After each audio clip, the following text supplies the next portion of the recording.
The FJ45V is one rare four-wheel drive. Alan Gray and his nephew Andrew Gray have accepted the challenge to bring this old girl back to life. How will Alan work alongside a mechanic 50 years his junior? Will they succeed in restoring this Land Cruiser? And all within budget. Now we're going to have a look at the differential. It doesn't sound too bad, but like in all things on this vehicle, the reliability is important, so we're going to pull it down, have a look at it and put some bearings in at least. If I can find me offshoot mate here somewhere, we'll give a bit of a hand. I was looking for you in the compressor room. I thought you might have been killed up asleep. You look a little bit tired to me, but do you think we can get this diff out of it? Yeah, I reckon. This is the early model, which is held, the axles and all held in with clips. Yep. Back plate off, oil drain out, wheels out, we'll pull the diff. You want to grab the oil drain tin and see if you can manage that. It's not hard, you just wheel it across there and we'll undo it. Oh, is that what you do with it? That's what you do, kid. The handle's worse than a shopping trolley, this thing. Yeah, that's the original diff, the way they're set up. A couple of clips hold the axle in, doesn't sound too good. It's called a non-fully floating axle. They've changed that these days. For instance, if the clips fall out, you've got no brakes, no gears, no handbrake. That ain't good.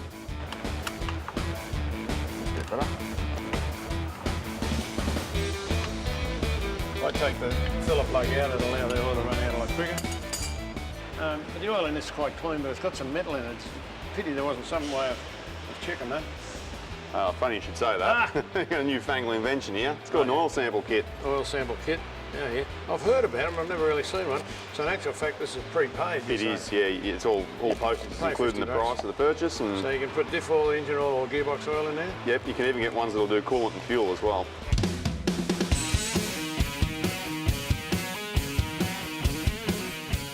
With the back plate off, Alan and Andrew now need to dismantle the diff centre out so they can get the axles out. I think he'll be right, he can undo nuts and bolts. Alan leaves Andrew to disconnect the tail shaft, and then we're ready to take out the diff housing. Alan starts his diagnosis of the diff, which will tell him whether he just needs a new set of bearings or a whole new crown wheel and pinion. So the marking gives me an idea of just where the tooth contact is. And over a period of time you learn what's good and what's bad, what's going to be noisy, what's going to crack teeth. And that'll actually give me an indication of what we're doing. Okay, so the marking's good, nice oval marking. Back of the tooth, which a lot of people don't care about, but I do. It's good. While Alan's doing the diff, I'm just going to clean up the diff housing. I've already got stuck into it quite a bit. It's very important that you remove all the old gasket, otherwise you won't have a good seal. You know, when you install your diff centre, it won't sit flat, so you might end up with a bit of axle misalignment. I won't show Alan this because I didn't have these when he did his apprenticeship on Awesome Carts. But, yeah. With the crown wheel and pinion still in great condition, Alan just needs to fit a new set of bearings. We wouldn't use anything else but genuine Koyo, and that's the same as all the ones that we supply in all our kits. Yeah, that's pretty good. With the housing clean and the diff put back together, it's time to put it in. I didn't tell you that I got cracked ribs or some other silly business, and they've got to expect me to do this on my own. Okay, so we've got the side gears in, we've pushed the axles in, we've put our little clips on, blocking between the two, and the little spider gears, which are a bit of a fool thing to get indexed up.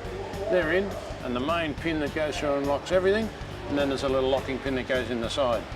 So just screw that in there, a little 12mm, and home and hose. Put the back plate on, some oil in it, and lunch, I reckon.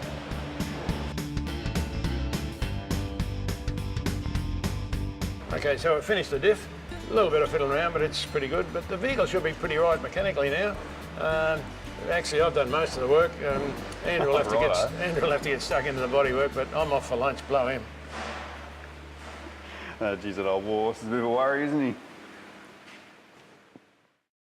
For the highest quality diff components, visit terraintamer.com.